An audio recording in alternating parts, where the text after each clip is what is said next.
TIFU by giving my boyfriend head without locking the door. Throwaway account because obviously my boyfriend and I are staying at his parents' house for a few days for the holidays. We got in a couple days ago, exchanged gifts, and are generally spending quality time. We're staying in his old bedroom, and last night before bed, we were both feeling frisky. I started by giving him a butternut, but when we both started getting into it, neither of us wanted to stop. So I figured on going to completion. Unfortunately, we were both so caught up in the moment, we forgot about locking the door. So there I am on my knees, arms holding onto his sides, bobbing my head in a mad dash, getting excited from how close he is, and then suddenly the door opens. His mom comes in. I freak out and pull his butternut out of my mouth, but apparently he's past the point of no return and starts spraying my face and butternut with his baby batter, giving me my first ever facial. Meanwhile, his poor mom, who was apparently just checking to make sure we had everything we needed before bed, is just staring at us with a dropped jaw. Eventually she just says sorry and backs out of the room. Anyways, it's 5:40 AM, I've barely slept last night, stressing about breakfast and any family interactions tomorrow. TL, doctor, BF's mom walked in on him giving me my first facial. Update at 7:31 AM, thanks for all the reassuring comments. My BF is convinced that she just came in and immediately left, but the image of her just standing there for a couple seconds is seared into my brain, so who knows what the truth is. Anyway, the family is all starting to wake up and head down to breakfast, but we're still hiding out in his room. More to come. Update at 8:38 AM. Of course my first gold is on a throwaway account. Anyways, thanks. So breakfast started off totally fine. I mean, yeah, I was super awkward around everyone, but the mom didn't say anything. That is, until I excused myself to go shower. She stopped me on the way to the bathroom and apologized for not knocking, which was super sweet. But then proceeded to follow up with a conversation on understanding how important cheesecake is in a healthy relationship and made sure we were always being safe. It was sweet and cringy all at once. I guess we somehow bonded a bit, which is nice. Smile. Anyways, we've got one more night here and you can be banana sure the door will be locked tonight. Update, a lot of people commenting about how the mom locked the door. Actually, I assumed she had locked the door on the way out, from the inside, not the outside. I didn't actually see her do it. I asked my BF about it and apparently he had locked it after she left while I was cleaning. I like to think that every throwaway in this sub is actually the same person, cheesecake up over and over again. I saw the title and was certain you'd end up biting your man's coconuts in the scramble. I like this outcome better. I wonder when the mom's TIFU will appear here. And here I am thinking it's silly how frequently my parents knock. This morning my mum knocked and came in to talk to me. I was lying in bed on my phone. 1 minute after she leaves, she knocks again and waits for me to tell her to come in. It seemed ridiculous at the time, but I guess it's better than this. Smiley face. This mama does not want to see you beating it. Well, one thing is for sure, mom won't come in without knocking ever again. So in the morning let them say something about it as you did nothing wrong. TIFU by realizing that my ceiling fan has been making my bedroom a sauna for 11 years. I've been living in this house for the past 11 years. In my bedroom there's a ceiling fan that I always have on to try and make my room colder. My room has always been insanely hot compared to the rest of the house and I never understood why. Flash forward to today when I'm talking to a friend that said they found out their fan can switch directions to heat the room in the winter. Immediately realized my banana up. When I got home I took a closer look at the fan and hiding by the light is a little black switch. I hit the switch and what do you know? My room is about 10 degrees colder in minutes. I've been sleeping in a sauna for the past 11 years and had no idea. Every day in the summer waking up sweaty was because of a tiny black switch. TLDR, my ceiling fan has been spinning the wrong direction and heating my room for 11 sweaty years. LPT, clean the fan blades before having the fan change directions. Nah. Your fan sucks but you just found out it also blows.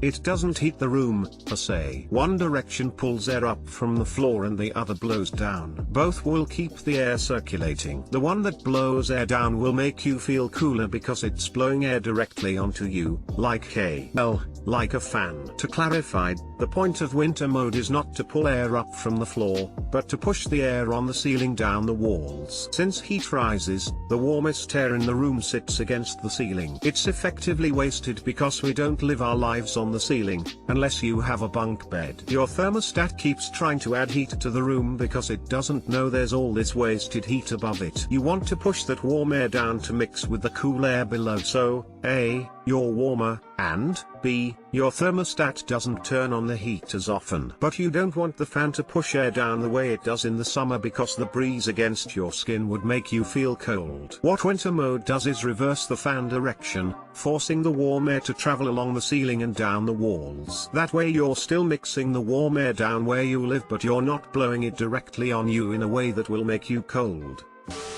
I didn't even know this was a thing. The time to consider it is if the fan is over a dining area, you might want it blowing upwards regardless of season so your food doesn't cool off too fast.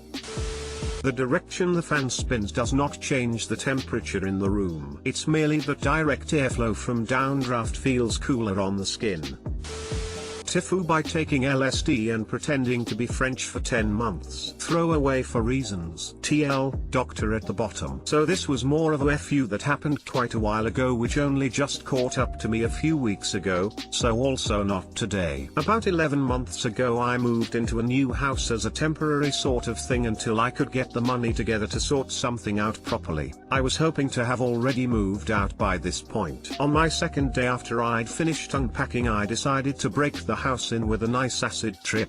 I'd brought some with me that I'd recently bought but not had the chance to use yet. Things were going well with the trip, but then it seemed to be getting really intense and I quickly realized that the tabs were much stronger than I had been told they were. And I thought being locked up in the unfamiliar house wasn't helping me relax. So I figured the best thing to do to relax would be to go for a stroll because I was starting to get pretty overwhelmed at that point. So I left the house to start my walk and my next door neighbor happened to be just arriving at the same time. It's a street of tightly packed terraced houses, so next door's door is about 1 meter away from mine. I'd not met anybody on my street yet and didn't realize this was a friendly tight-knit community where people talk to each other. She said something along the lines of, "Hello, nice to meet you. My name's," her name, "are you new to the area?" Oh, basically I do this thing sometimes when people try to sell me things on the street etc. where I pretend I can't speak English. I remember a few words from my GCSE French, so I just say some nonsense sentences and then people usually leave me alone. In the state I was in, this conversation seemed like it would be way too intense for me and French just sort of came to me as my default response to the situation. My exact words were "Je voudrais une boulangerie," one of my favorite lines to use, and I shrugged my shoulders a bit with a weak smile. She pretty much just left me to it after that and I got on my way. I did my walk and got home about 2 hours later. I was tripping majorly, so the walk ended up taking a lot longer than it needed to. When I got home though, my next door neighbor was stood in her doorway talking to another neighbor who was stood outside. Tried to keep my head down because I couldn't handle any more human interaction, but she waved at me and said bonjour.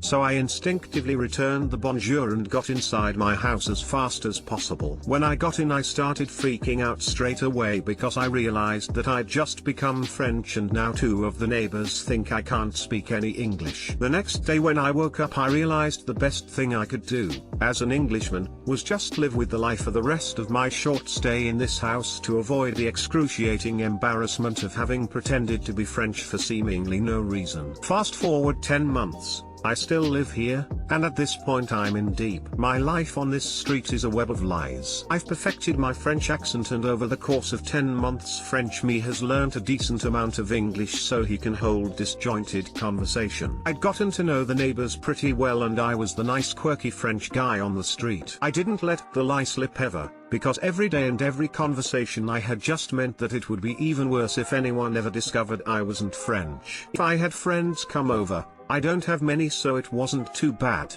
They knew to never speak to the neighbors because of my strange situation. Most of them found it amusing, At least things were going okay and I wasn't too worried about being exposed anymore because I'd gotten so used to it. I'm not home that much, and when I am I rarely leave the house for any reason, so I only had to do it for maybe 5 minutes a day when I was out on my street. If anything, it was a nice way to spice up my day when I got to take on my French persona. French me somehow had much better social skills than the real me, even if his English was a bit limited. But then there was the day it all came crashing down. I was walking to my car and saw one of the neighbors coming towards me from the opposite direction with someone else next to her I didn't recognize. She stopped to say hi, as she normally does, and then she says to her friend, "This is F7TJ78, the guy I was telling you about. Might be able to see where this is going." Her friend hits me with a question in French that I didn't understand a word of, and I knew he was actually French straight away because his accent was way better than mine. I didn't know what to do and I just froze. Every second that went past just made it so much more painful, and after way too long of a pause I just decided I had to come clean. I told her I wasn't actually French and couldn't speak French, and then I tried to play it off like some kind of practical joke I'd been doing on everyone. Nobody was buying that. I fast walked straight to my car and then let the embarrassment just swallow me for a while. I haven't spoken to any of my neighbors since, some of which I'd struck up a friendly relationship with over those 10 months. I make sure nobody is around now whenever I leave the house,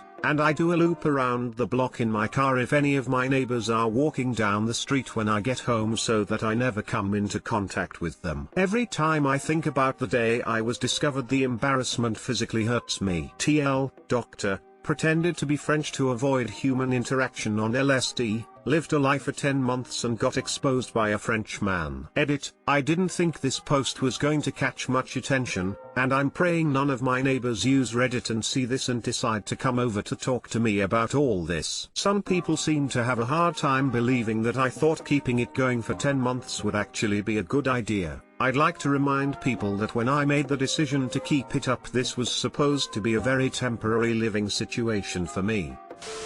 10 months? I don't think even Potato Guy had that kind of commitment. The next day when I woke up, I realized the best thing I could do, as an Englishman, was just live with the lie for the rest of my short stay in this house. /and GT, says Bonjourns. /and GT, I have to live with this lie or my life will end. I knew he was actually French because accent was way better than mine. Or he's just been in this game longer than you can imagine. Well, actually yes, everyone in France has been pretending to understand and speak French for the past 1000 years. Please send help. Burn everything, start a new life, but this time be German.